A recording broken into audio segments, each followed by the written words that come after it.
Paris, November 1943. The rain fell in thin, cold ribbons, slicing down the narrow alleys off Rue Saint-Denis. Evelyn Sharpe tugged her beret lower and kept walking, eyes down, the battered leather satchel bouncing against her hip. Somewhere behind her, a Gestapo patrol's boots cracked on the cobblestones, not close, not yet. She turned a corner into the tiny café Le Coq Noir. Inside, it was dim, smoky, and alive with the quiet hum of murmured French. Evelyn slid behind the counter and untied her raincoat. To anyone watching, she was just another café girl, delivering orders, scrubbing glasses. But in her pocket, folded and hidden in waxed paper, was a coded note from London. At midnight, a man arrived, pale, wire-thin, with the wrong kind of eyes. He slid onto a corner stool. Evelyn poured his coffee, watching the steam curl. He spoke under his breath, in near-perfect French. The moon has no shadow. Her heart stuttered, the passphrase. She swallowed and murmured back, "When the stars fall, the owl will fly." The man's fingers slid something across the table, a small, cloth-wrapped bundle. "Eyes only," he whispered. "Don't trust the local networks. London will explain. Go now." Evelyn didn't ask questions. She slipped the bundle into her satchel, gave a half smile, and walked calmly to the back. But the moment she hit the alley, she ran. A sudden shout cracked the night. Evelyn sprinted into the rain, weaving through crates, pushing past sleeping dogs. Behind her, German voices barked orders, and a flashlight beam sliced through the dark. She ducked into the metro entrance, heart pounding, the echoes of her boots slapping against the tiled walls. A train screeched into the station. Evelyn leapt aboard just as the doors hissed shut. She collapsed into a seat, trembling. Across from her, an old woman knitting gave her a sharp, knowing look. Evelyn tried to breathe, to steady her shaking hands. She reached into the satchel and carefully, just for a moment, peeled back the cloth on the package. Inside was a small wooden box, stamped with an unfamiliar seal. Not French, not German, British. Her blood went cold. Why would they tell her not to trust the networks? And why had London stamped the delivery?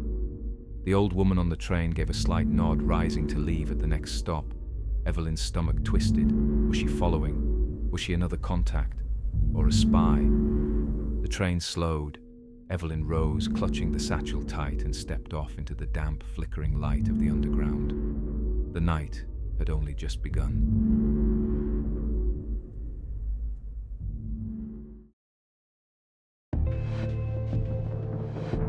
Evelyn slipped into the tunnels just as the metro train pulled away, its rattling wheels echoing like gunshots down the line. The old woman with the knitting didn't follow, but Evelyn's nerves were sharp enough to hear footsteps somewhere above, heavy boots scraping the stairs. Gestapo, Abwehr, or something worse, someone wearing friendly colors. She ducked into a service corridor, heart hammering.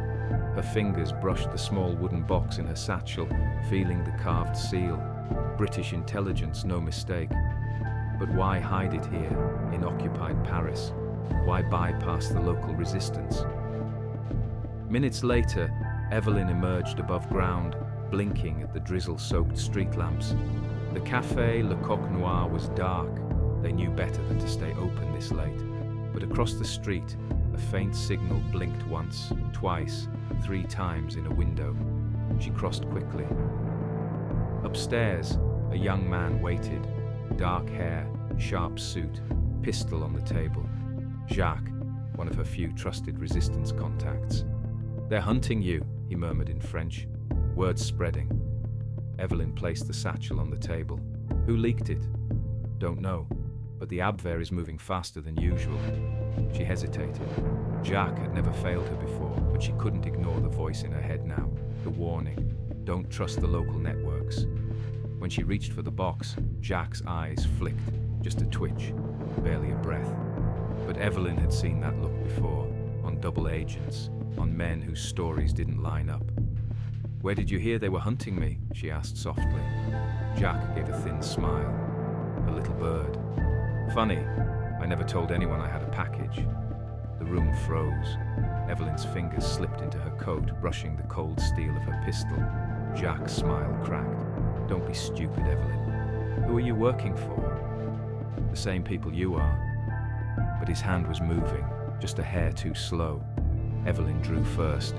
One muffled shot, a gasp, and Jack crumpled onto the floor, eyes wide with something between betrayal and regret. Shaking, Evelyn shoved the pistol back under her coat. She grabbed the satchel, ran down the stairs, and out into the street. The rain fell harder now, cloaking her in mist. Somewhere behind, she heard a faint whistle, a signal, passed from rooftop to rooftop.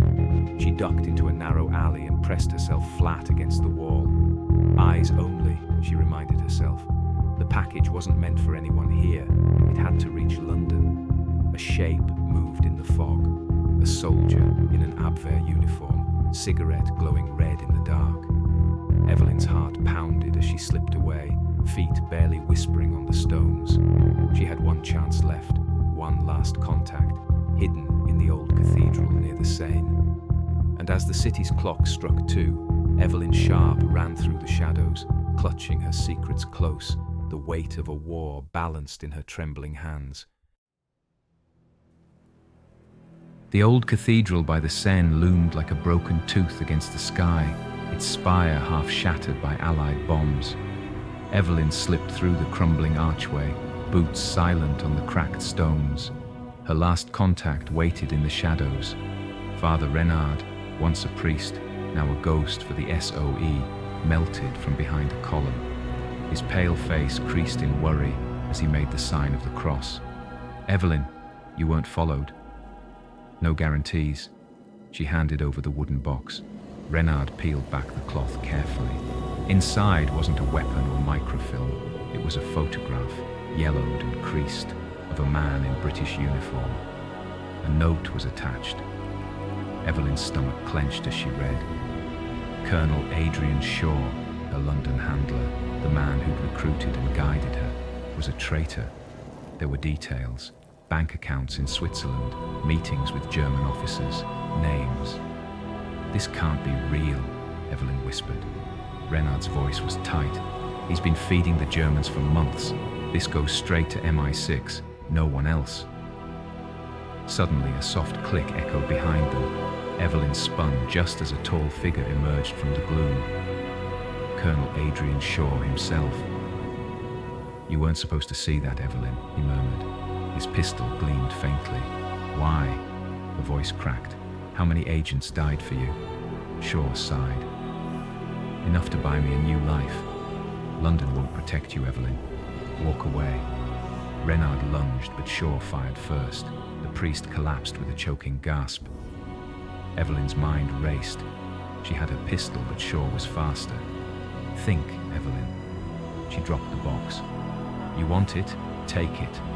As Shaw stepped forward, Evelyn's hand darted to her belt. She flung her last flash pellet, a burst of white light. Shaw staggered, swearing.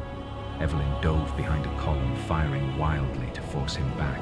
She ran, up stone steps, through a shattered stained glass window, onto the cathedral roof.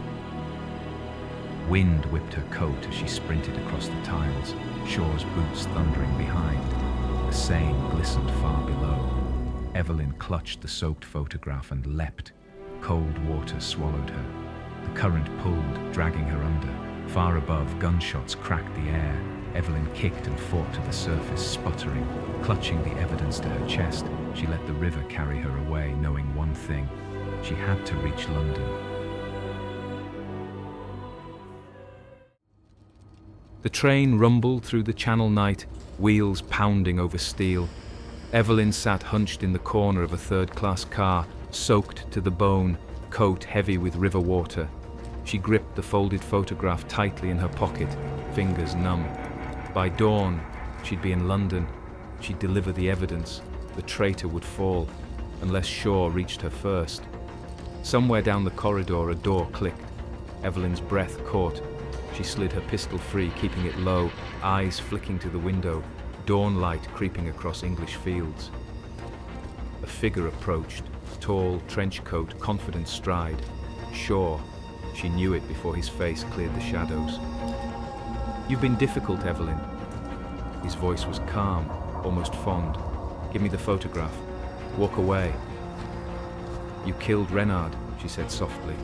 "You betrayed everyone. Survival." Shaw's smile was thin. "Something you should value." The train lurched as it crossed a bridge, and Evelyn acted.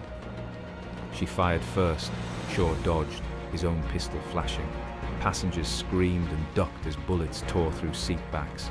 Evelyn scrambled over chairs, heart pounding, knowing she couldn't win a shootout. She needed another edge. As Shaw advanced, she ducked into the narrow service hallway between cars, slamming the door behind her. The train clattered, wind howling through gaps. Evelyn shoved through crates and barrels, Shaw's footsteps following. Ahead, the coupling between cars rattling dangerously. She climbed, boots slipping, coat whipping around her. Shaw emerged, eyes sharp, gun raised.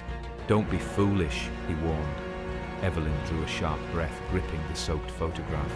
"For them," she whispered. "The agents lost, the networks burned, the people Shaw sold out." She yanked the coupling lever. The cars jolted apart with a violent snap. Evelyn tumbled backwards, slamming onto the metal roof of the rear car as it slowed. Shaw staggered, losing his balance, vanishing as the front cars sped ahead. She lay there, chest heaving, the wind biting her skin. The sun rose, casting golden light over the green hills. Evelyn closed her eyes, the photograph still clutched in her fist. She had survived. She had the truth. 3 days later, London. Colonel Shaw was declared missing in action. Evelyn's report triggered a purge inside British intelligence. New faces replaced old, and the networks began to rebuild. Evelyn Sharpe, the quiet courier, walked the streets unseen, slipping through the crowds with practiced ease. She carried no medals, no honors, only scars and memories. But as long as the war dragged on, she would keep running the shadows, because in the dark, where the couriers ran, the war was never truly over.